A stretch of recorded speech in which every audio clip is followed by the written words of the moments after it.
Welcome in, ladies and gentlemen, to another edition of the Go 24/7 podcast. Thanks for listening.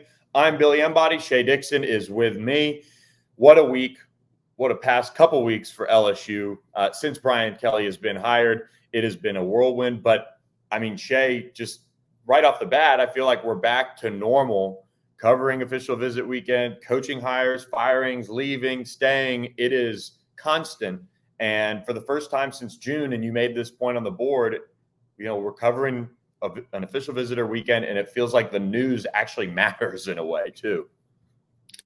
Yeah, I mean, think of this. This is the first time since June that they've hosted an official visitor in any capacity. So they're cramming 15 guys into this weekend in a list. We'll see if it ends up growing from there, but 15 is what is expected. We'll talk about that later in the pod, but you've been, 6 months basically without having an official visitor on campus, and you're only a week from signing day. So you understand how important those visits become when you're bringing them all into this weekend.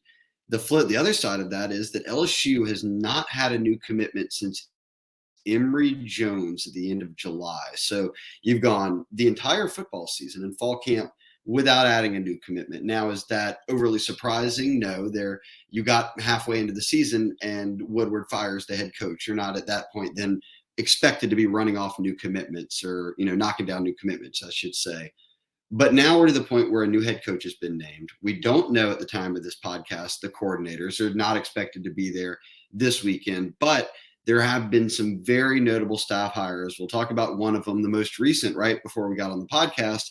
LSU announced Kerry Cooks as a defensive coach, much like with Frank Wilson, who we'll talk about in a minute, Billy, as when he was announced as an offensive coach. Neither of them came with titles yet in terms of like what position they'll be coaching. So you can see that the third hire was Brian Polian, who's a special teams coordinator. He's the only one who had the title. So we know he's on special teams, but we don't know, as kind of coaches come and go here, where he's going to plug everyone in across the rest of the staff. And I think that a lot of that probably hinges on the offensive coordinator, the defensive coordinator, who that then opens the door to bring in from there. But it provides for an entertaining couple of weeks here leading up to signing day. But as you said, each passing day brings us a little more clarity with who's going to be here and then who's coming in. Yeah, and let's start with the biggest name, arguably, that has been brought in or discussed or left or what have you. Frank Wilson. He resigns from McNeese as head coach, leaves the Cowboys, and comes back to Baton Rouge. This is a huge, huge deal. And Shea, you and I kind of talked about this, off the pod. This final official visit weekend before the early signing period, just have Frank Wilson in here and let him go to work. That seemed to be the game plan. Brian Kelly hasn't made the offensive and defensive coordinator hires, but with such a Louisiana-centric weekend that we have, and also LSU commits coming in from out of state, this is just a well-timed hire and a huge one for the future with Brian Kelly. Yeah, I mean, I covered Frank's entire time here on the recruiting beat back in 2010 up until he took the UTSA head coaching job, and then obviously from there went to McNeese. But I can sense that this week he picked up almost right where he left off in the sense of he knows what he's got to do. It's getting out there in the schools. He was in New Orleans all week. He was at St. James with Shaz Preston. He went in home with Shaz Preston on Thursday night. And then, as you noted, he'll be there for all these visitors this weekend. He'll obviously not be as familiar with the guys. It's not like McNeese was recruiting all these guys, but most of them, as you noted, are Louisiana guys. He knows who they are. He knows their high school coaches. He's got some connections. So the hire was massive. He is arguably the best at recruiting the state of Louisiana, at least when you look at the track record he's had from Ole Miss to Tennessee to what he did at LSU, recruited well when he was at UTSA. So he knows the lay of the land. And it's almost like the Brian Kelly hire, right? Like when Brian Kelly got announced, we were sort of like, well, he's the winningest coach, across all divisions in history. We should have probably thought of him as a candidate. And whenever Brian Kelly got this job, he's a career 31 years, Billy, in the Midwest and the Northeast as a head coach. He's never been in the SEC. He's never been in Louisiana coaching. So we knew he's got to hire someone on the staff that knows Louisiana well. And there was already signs pointing that Mickey Joseph was going to leave for Nebraska. We obviously saw Corey Raymond goes and leaves for Florida, a long time, 10 years working with DBs and corners at LSU. And then Kevin Falk, after a couple of years on staff, not being in that running back spot anymore. Those are three guys who know the state, who have a background here, all of that. It became even more apparent. You've got to go hire some guys that know how to recruit the state. Then when they pop up and hire Frank Wilson, it was almost like, well, I didn't even think that was an option. But yes, that sounds like the best avenue for you to go. And what Frank can do for you is Brian Kelly he's won a lot of games probably because he knows how to run a program. And Frank has reeled in a lot of recruits because he knows how to recruit. And you put those two together, let Frank do his thing. The other assistant coaches will obviously all be pulling their weight. And then Kelly can focus largely on the team, rebuilding this program, doing all the things necessary to put yourself out there ready to compete. I mean, it's bringing in a new strength staff. We saw Tommy Moffitt after 20 plus years is retiring. It looks like he won't be going anywhere else, but an awesome career. But he brings in Jake Flint from Notre Dame, who's a big analytics guy, who's sort of in this wave of kind of the next generation of strength coaches. So you're turning over the board, Billy, here all across the page. And look, I get it. And we've talked about it on the board plenty this week. This isn't easy. Like all these guys, Corey, Mickey, Kevin Falk, like Tommy Moffitt, that's not easy for these coaching changes to happen. But you brought Brian Kelly in here. You're paying him a lot of money. We'll see what happens with the results on the field. That's the only thing you can judge it by at the end of the day, really, is results on the field. Obviously, you want to see these kids stay here, not be hitting the portal all the time, graduating all these guys, all the things that come with being a student athlete. But it's wins and losses. That's what he's being paid for at the end of the day. He needs to be able to put the staff together how he wants. And whether I agree with it or you agree with it or fans agree with it, doesn't really matter, because if he wins, everyone will love him. If he loses, then you'll be able to point at a million things that didn't work out. I do think that we'll see on the field how it all plays out. But boy, in terms of recruiting, you couldn't have gotten a bigger name out there this week than Frank Wilson. I completely agree. And this is a huge deal, just because you mentioned all those guys that are out the door, Corey, Mickey, Kevin, not going to be on the staff next year. And it just legitimizes what Brian Kelly's trying to do, just in the state of Louisiana. You mentioned him being from the Midwest, coaching in the Northeast, all that for his entire career. This is huge. And, it's funny, Frank was on the road that first day he was allowed, and he dusted off that leather LSU jacket. I don't think they had that in the equipment room waiting for him ready to go when he got back. Greg Stringfellow was big mad there, I bet. I mean, that was Emily made the comment when I was like, damn, look at that LSU jacket. Emily's like, that is a 2011-10 edition right there. He had to pull that one out of the old closet and throw it on. But we saw he was in home with Shaz on Thursday in some new Nike, brand new looking LSU gear. So day one, you bring out the old schoolest leather jacket you've got and you just go hit the road. Yeah, it worked out for him, and we'll see. And this is kind of a good little moment to touch quickly on Shaz, Preston, Shea. You've, talked to LSU sources on this one. I caught up with his dad, and Frank Wilson being hired, at least from Sean Sr. said, it's a game changer. Will it be enough for him to not sign early? That'll be something that we're watching. He's supposed to visit Alabama this weekend. Shaz Preston's one of the best prospects in the state of Louisiana. Right now, looks like the Tide have all the momentum.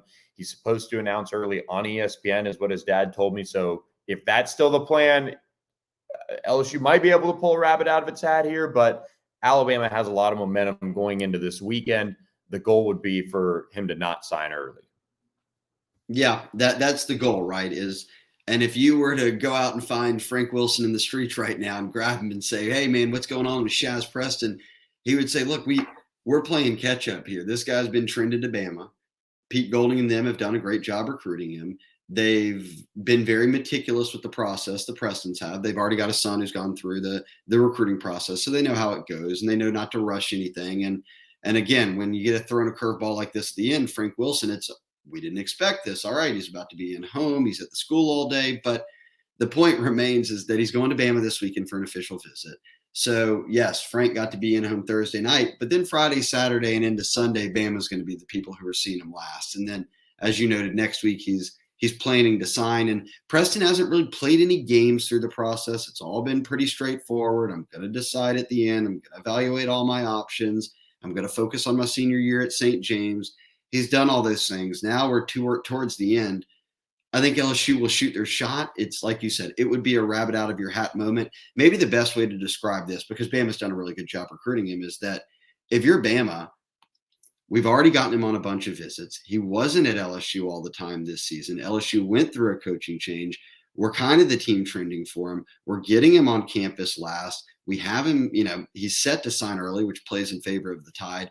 If you're sitting there and you're Pete Golding, you're saying, there's nothing else I can do. There was nothing else I can do here. We got his final visit. We had him on campus the most over the past 6 months. We're in the playoffs. We're not having coaching changes right now. So if you're Bama, you're probably thinking we're sitting in a good spot. Now, if you're LSU, you're hoping Frank Wilson can pull a rabbit out of the hat here. And if there's a chance, and I'll go ahead and throw that in here too, of flipping a guy like that Bama LSU's on, or at least reeling him in, I should say, it would be a better chance with Preston probably, because the feedback on Aaron Anderson, who was once committed to LSU, flipped to Bama, is that Frank Wilson spent time in Edna Carr this week, Billy, was able to sit down with them. From talking to people over there in the New Orleans area, the feedback was kind of like, hey, look, if the window's cracked, it ain't by very much. That Bama's done a good job keeping Anderson locked in. He flipped for a reason. That's where he's had his mind set on going. He's locked in on signing next week because he has to. He's an early enrollee. So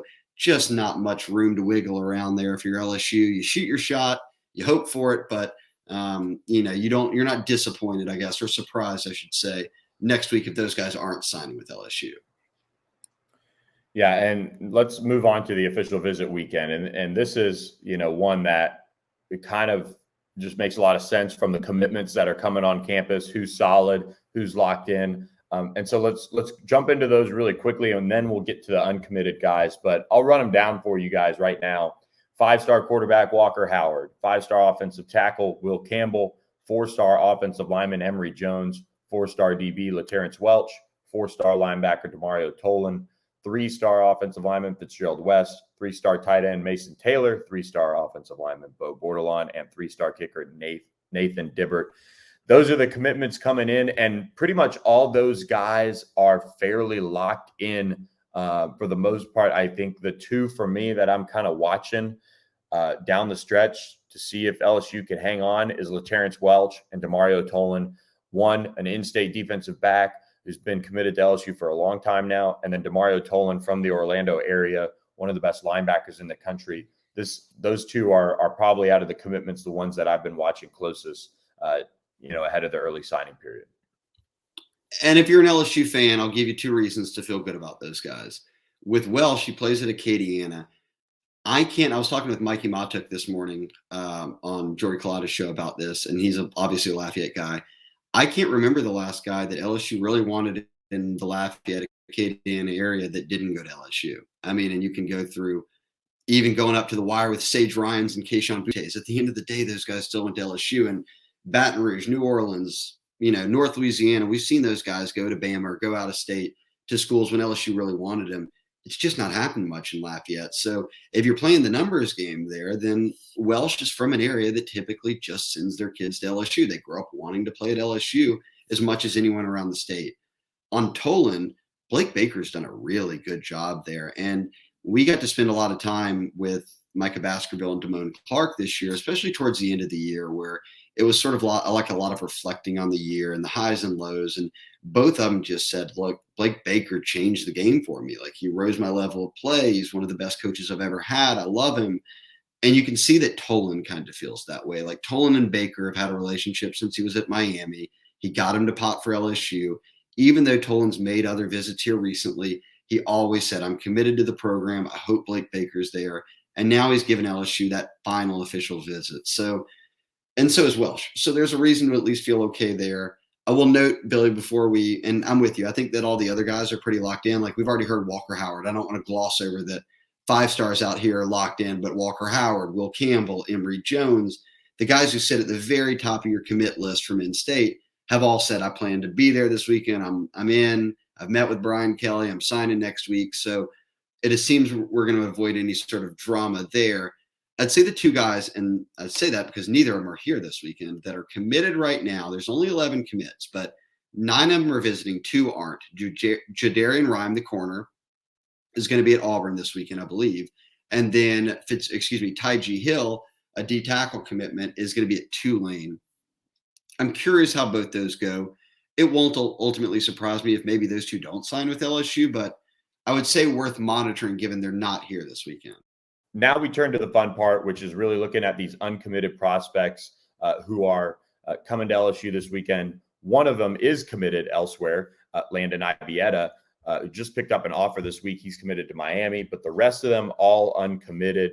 And let's lead off with, the big one, I think. And this is, coming off of what you just said with Tyge Hill. Does he sign with LSU? 4-star defensive end Quincy Wiggins. He's got a top 3 of Alabama, Florida, and LSU. LSU's the crystal ball favorite, and it seems like the Tigers are trending towards signing Quincy Wiggins in my mind, since he didn't end up heading over to Florida this past weekend. This is a big opportunity for LSU to slam the door and get this longtime target and top 100 defensive lineman on board. I am with you on Wiggins for sure. I think that he ultimately winds up at LSU. He's going to sign somewhere next week. And like you said, if he's not going to Florida this weekend, they were another team in it. Bama has not really been pressing as hard as they were previously. It's all lining up for LSU. That's a top 100 guy in Baton Rouge. Andre Carter's done a great job there, sort of just buckling in throughout, even when not knowing what the future holds, obviously. And now Kelly's gotten a chance to go by Madison Prep earlier this week, which is where Wiggins goes to school. Wiggins will be on campus this weekend with his family. And to be signing next week, it sort of makes you feel good about where things are. I would say, right, that another guy that kind of goes into that conversation, Billy, is another top 100 guy, Kendrick Law, out of Captain Shreve. And you can see how Kelly sort of values these guys, right? That he also saw Kendrick Law at his school this week. They went up to Captain Shreve on Thursday. Today, obviously, Kelly's been speaking at the coaches convention in New Orleans, but he'll be back here this afternoon in Baton Rouge, and they'll host visitors, and Law and his family will be there. And there's, signs pointing to Law wanting to go ahead and sign next week if he feels good about the decision. So getting both those guys onto campus were two guys that we've always sort of monitored. We knew that LSU wanted them. They just weren't ever doing anything. They never committed anywhere. They took visits. To get them here at the very end, I think, is telling. And we'll talk about a number of these other guys, but I also think in general, Billy, for me, that we've talked about this a lot over the years on the board, is maybe trust more what recruits do than what they say, right? And maybe if they're saying I'm wide open, I have a top 5, or or they're trying to play coy about what team's really out front. What are they doing? The 15 guys we're seeing coming in this weekend, 6 of which are uncommitted, are choosing to use their last weekend before they sign college papers on LSU. That means you're serious. You want to come down and meet the new staff. You want to come and give the program a full look. You want to be able to look behind the curtain at everything from academics to what they do in the football ops building. You get that chance. You could go to all these schools that want to have you in, but you're coming here this weekend. So I think anybody who's on campus this weekend is in play for them to sign next week, which includes these, 6 uncommitted guys we're talking about. Yeah, and the one thing about Kendrick Law that I'll note as well, and Quincy Wiggins for that matter, they were both at Alabama when LSU played them. Kendrick Law took an official visit to Alabama that weekend, but Kendrick Law came over for that LSU Texas A&M game to close out the season for an unofficial visit. And, unless he's quietly done it, that was the first visit he's taken to LSU in quite some time. And if you start monitoring those moves, like you were saying, you've got to feel good, in a way, of where LSU stands with Law going into this weekend. And he's somebody that I think they've got to have at this point. I mean, we just saw Deion Smith hit the portal. Yes, they offered Landon Ibieta. DeColdis Crawford, open things up. He's not committed anymore. This is a perfect gadget. Get him the ball. Get him on the field no matter what. Difference maker. I think he might even be a little undervalued as far as the rankings go. I could, move him up into the top 50 and just sit pretty well with it. He's got the track. He's got production on both sides of the ball. And you can tell, he's wanted. And so I'm thinking that they've got to get Kendrick Law to sign early. He's just as important as Quincy Wiggins to continue to say that LSU can really lock down this state. I know this state will be a little weird this year with the coaching change and LSU having, no direction for a while. They weren't able to do anything to keep Aaron Anderson, it seems at least. And it was just that weird time that Bama was able to make up so much ground for a lot of these players and get them. And now you're seeing them extend some offers late to Jordan Allen, to Landon Ibieta. They're turning up the heat on Austin Osbury. All three of those players now are set to visit LSU. And let's quickly kind of run through those before we touch on the out-of-state uncommitted prospects set to visit this weekend. Let's lead off with Jordan Allen. He was one of the first guys LSU saw this week. Jordan Allen, teammates with Fitzgerald West over there at LCA. Camp for Corey Raymond, didn't pick up an offer. And one of the first things Brian Kelly did was offer him. I think this is a good offer, especially you lost Eli Ricks to the portal. You've got to add some more depth and competition back there on the secondary. And he's got that versatility. I think he's one of those players that it's a good late take. He had a terrific senior year. Jordan Allen, I think things are trending for LSU to land him. And look, you mentioned Landon Ibieta and Mandeville. Both those guys were the two new offers that went out this week, and both are coming this weekend. And look, Allen's a guy who plays on a really great high school team. He can play corner, safety, nickel, pretty versatile in that sense. Ibieta could be a really dynamic slot guy, really fast, good hands, runs really great routes. And is committed to Miami. Obviously, they're going through some coaching shuffle as well, where he's going to be unfamiliar with that staff that they're putting together. So you kind of keep an eye on how he approaches, does he sign next week? Does he wait? But I like giving these offers out now, and I'll tell you why. And I wouldn't be surprised if more came. They've got 11 commits. You can sign 25. Beyond that 25, you can take up to 7 transfers. If that's how, if you have 7 guys transferring out, you can go up to 7 guys transferring in. So you're going to hit the portal. We know that. You've still got 14 spots that you can fill with high school kids if you want to fill them all with high school kids. Maybe they'll even fill some of that with the portal. We'll see. But that's a lot. I mean, to get to 25, you got to start offering kids, yes. But how did you get yourself in a position where, and this is what Brian Kelly's having to figure out now, is the past 2 years at the end of the seasons when LSU's been going 5-5 and guys are opting out and guys are getting injured or whatever it is, excuse me there, it's one of the things where it's you get down really into the 50s scholarships, the 60s in scholarships, even the 70s. I mean, you should be in the 80s in scholarships. If you're anything below that, it's in the high 70s. That's where most teams are. How do you build that stability again?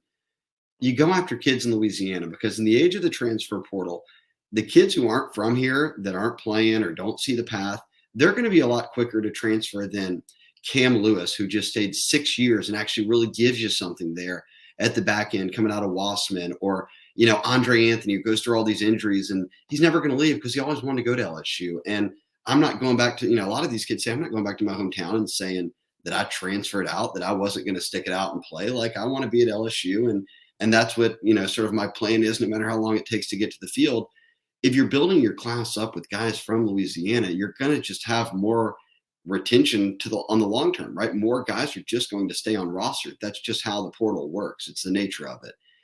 I'm not saying they only have to take Louisiana guys. I'm not saying don't go off for everyone else, but I think you've got to be smart right now when you're rebuilding this roster with, don't fall for guys that you think have to play right away, and don't go star chasing all the time. If you've got guys here in Louisiana that can play. I mean, this staff went and flipped Jack Besh from Vandy last year. He was their best receiver this year after Keyshawn Butte got hurt. So this state's got playmakers everywhere.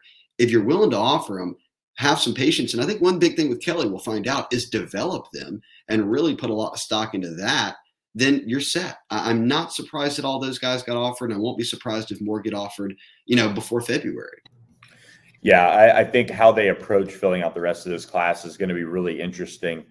It is that fine line to walk. I mean, you can, in the past, they took some late guys, they took some other guys early in the class, and we're seeing, I think, some natural parting of ways. We mentioned Dakotas Crawford going elsewhere. Taiji Hill's visiting Tulane this week. So there are some guys that just don't end up at LSU.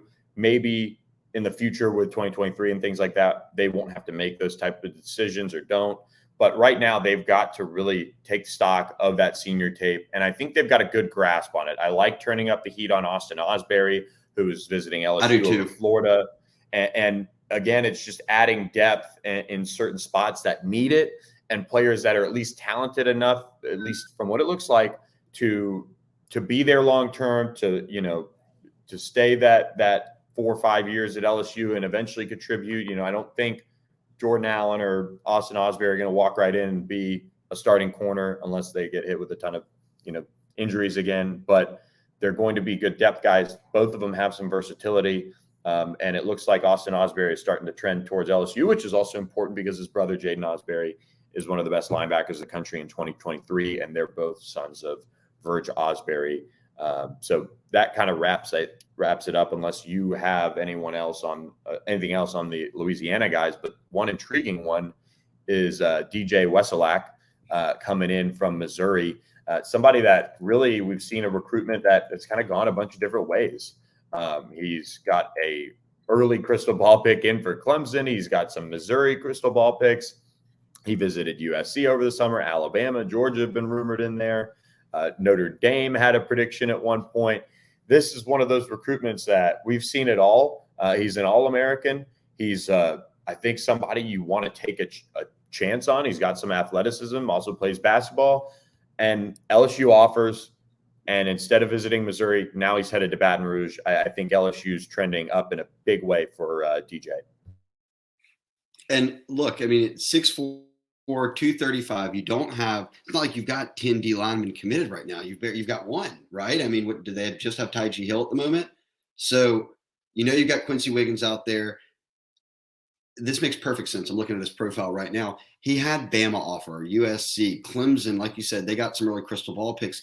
Clemson doesn't offer kids that they won't take. And no matter sort of how your process plays out, they're usually pretty sharp on their evals. So no doubt he can play. He's got good size. It's not like he's a super big kid that you'd have to go put in the weight room and make him run nonstop for a couple of years to get in the shape you want him in. And I'm looking at his profile, as you noted, a multi-sport athlete. So for me, again, you have 11 commitments. You can have up to 14 more. Signing days next week. Then you've got to reset it and go to February signing day. No doubt this is someone that I would be offering, that I would be bringing in, and that I would press to commit. Yep, absolutely. And it's one that makes a lot of sense and would be a really good, quality out-of-state ad. I don't think you can find anyone like him in Louisiana in this class, at least right now. So it makes a lot of sense. Good on LSU to get in there. And I know they talked to him in the past and have kept him warm. He's got the offer now. He can come to campus, see if he likes it. And he is going to sign early from what he told Alan True just this week when he got his All-American Bowl jersey. So that about wraps it up. From coaching changes to recruiting visits, we covered it all on this pod. We'll be sure to keep you guys up to date on Go 24/7. Check us out. Plenty of news to come with double-digit official visitors in town. Shea, it's like the good old times of tracking this all, and it's going to be one of those weekends with a lot of Red Bull, coffee, whatever you need to get through. But it's going to be a lot of fun in this race up to the early signing period. Yep, I'm pumped. Well, and if you listen to Maddie B's podcast with Kim Mulkey this week, she doesn't drink coffee. Maddie B's never had a drink of coffee in his life, and I've never had a sip of coffee in my life. So I don't need any Red Bull either. Coca-Cola will get me through the weekend, and the excitement that, again, we haven't had an official visitor or LSU's had a commitment in 6 months. So buckle in. This will be a fun weekend. Signing day next week. Sleep when we're dead. Let's have some fun. Yeah, let's do it. Thank you guys for listening to this edition of the Go 24/7 podcast. For Shea Dixon and also Maddie B behind the scenes, I'm Billy Embody. We'll catch you next week with plenty of reaction from a huge official visitor weekend at LSU. Thanks for listening and have a good weekend.